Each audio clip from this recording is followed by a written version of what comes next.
Every single day, 20% of the world's oil passes through a strip of water just 2 miles wide. One miscalculation, one conflict, one blocked tanker, and the global economy begins to unravel within hours. Context: what the Strait of Hormuz actually is. Look at a map of the Persian Gulf. Surrounding it are some of the largest oil-producing nations on Earth: Saudi Arabia, Iraq, Kuwait, Qatar, the United Arab Emirates. Countries that collectively hold a significant share of all proven oil reserves on the planet. Every tanker carrying oil from these nations to the rest of the world must exit through a single doorway: the Strait of Hormuz. At its narrowest point, the strait measures 21 miles across. But the actual shipping lanes, the corridors where the tankers physically move, are just 2 miles wide in each direction.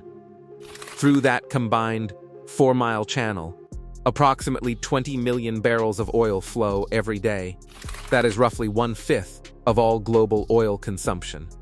Every refinery, every power station, every factory, every petrol station in Europe, Asia, and beyond that depends on Gulf crude, depends on those 2 miles of water functioning without interruption. To understand how fragile this is, consider what the strait actually looks like at ground level. Warships from multiple nations patrol it simultaneously. Insurance premiums for tankers operating in the area surge and retreat, depending on the week's geopolitical temperature. In recent years, the waters have seen seized vessels, damaged tankers, drone attacks, and direct military standoffs. It is not a theoretical risk. It is an active one. The problem: what happens if it closes? The Strait of Hormuz does not need to physically close to cause damage. The mere credible threat of closure is enough to send oil markets into panic. That panic does not stay confined to trading floors in London and New York. It travels downstream almost immediately into every economy connected to global supply chains, which is every economy on Earth. Higher crude prices translate directly into higher fuel costs. Higher fuel costs translate into higher transportation costs for every good that moves by road, rail, or sea. Higher transportation costs show up on store shelves within weeks. A disruption in a narrow strip of water between Iran and Oman becomes more expensive groceries in Tokyo, higher heating bills in Germany, and rising inflation across developing economies that have the least capacity to absorb the shock.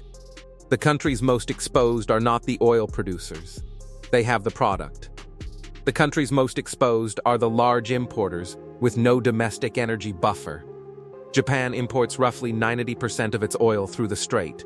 South Korea and India are similarly dependent. For these nations, a prolonged closure is not an inconvenience. It is an existential economic crisis. Some oil producers have tried to reduce their own exposure. Saudi Arabia built the East-West Pipeline, a steel artery running across the Arabian Peninsula to ports on the Red Sea, completely bypassing the Gulf exit. The UAE constructed the Abu Dhabi crude oil pipeline, connecting its fields directly to the port of Fujairah on the Gulf of Oman, outside the strait entirely. These are genuine achievements of infrastructure. But even combined at maximum capacity, these pipelines can handle only around 30% of the oil that normally moves through the strait by tanker.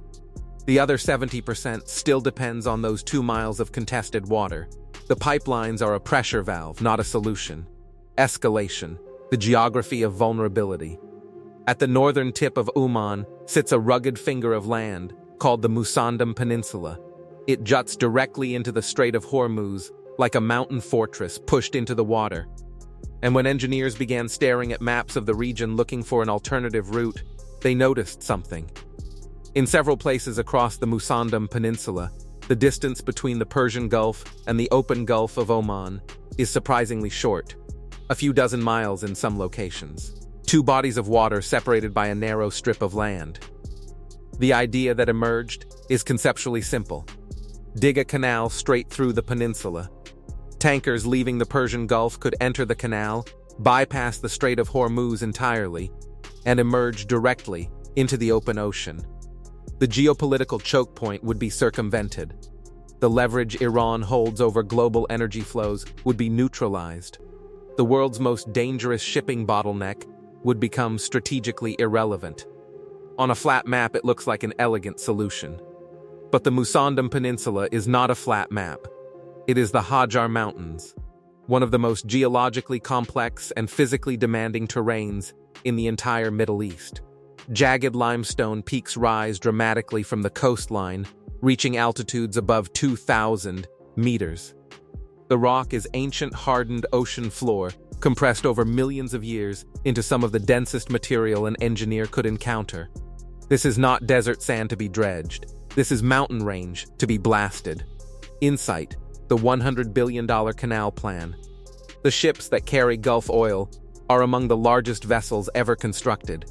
Very large crude carriers, VLCCs, weigh over 300,000 tons when fully loaded and require a water depth of 20 to 24 meters just to remain afloat. A canal capable of handling these ships would need to be extraordinarily wide, extraordinarily deep, and structurally stable along its entire length through active mountain terrain. The excavation required would be without modern precedent at this scale. Millions upon millions of tons of solid rock would need to be blasted, cut, and removed. The environmental footprint of that process across one of the region's most ecologically sensitive coastlines would be enormous. The engineering complexity of maintaining stable canal walls through limestone geology subject to seismic activity adds another layer of risk that no existing project has had to solve at this magnitude. The Panama Canal expansion, itself one of the most ambitious infrastructure projects of the modern era, cost approximately $5 billion. Estimates for the Musandam Canal begin at $100 billion. Some analysts project the true figure could reach $400 billion, depending on geological conditions encountered during excavation. That is not a construction budget. That is the GDP of a mid-sized nation committed to a single piece of infrastructure. Reality. Why it remains a dream. Even if the engineering were somehow solved and the financing somehow secured, the canal faces a problem that no amount of money or concrete can address. Politics. The Musandam Peninsula belongs to Oman. Oman is one of the most diplomatically careful nations in the Middle East, often described as the Switzerland of the region for its studied neutrality in conflicts that consume its neighbors. Inviting the world's most geopolitically contested infrastructure project into its territory is fundamentally incompatible with the foreign policy identity Oman has spent decades building. There is no official plan to build this canal. Oman's development priorities in the Musandam region focus on tourism, port development, and regional connectivity, not on carving a shipping corridor through its mountains to serve the energy security interests of other nations. But the deepest problem is not political. It is structural. A canal through Musandam would not eliminate a choke point. It would create a new one. Instead of the natural geography of the Strait of Hormuz, the world's oil supply would be funneled through a single artificial trench, with a fixed entry point, a fixed exit point, and no redundancy. A grounded tanker blocks it. A drone strike on the canal walls blocks it. An earthquake in a seismically active region blocks it. The canal would not make the global energy system more resilient. It would simply relocate the fragility to a more expensive address. This is the deeper truth the Musandam Canal concept reveals about how the modern world actually works. Global trade does not run on diversity and redundancy. It runs on a small number of critical corridors: the Suez Canal, the Strait of Malacca, the Strait of Hormuz, each one a single point of failure for enormous volumes of economic activity. Engineering solutions to these bottlenecks tend to produce new bottlenecks rather than eliminating the underlying vulnerability. The geography of global trade is a system of dependencies. You can move where the dependency sits. You cannot easily eliminate it.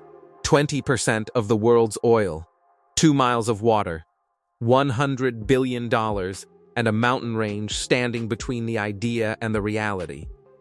The Strait of Hormuz remains exactly what it has always been: the most important, and most fragile energy corridor on Earth.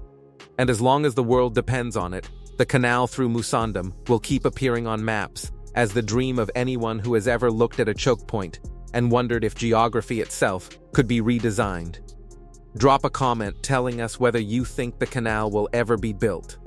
Check the end screen for more global vulnerability stories sitting there waiting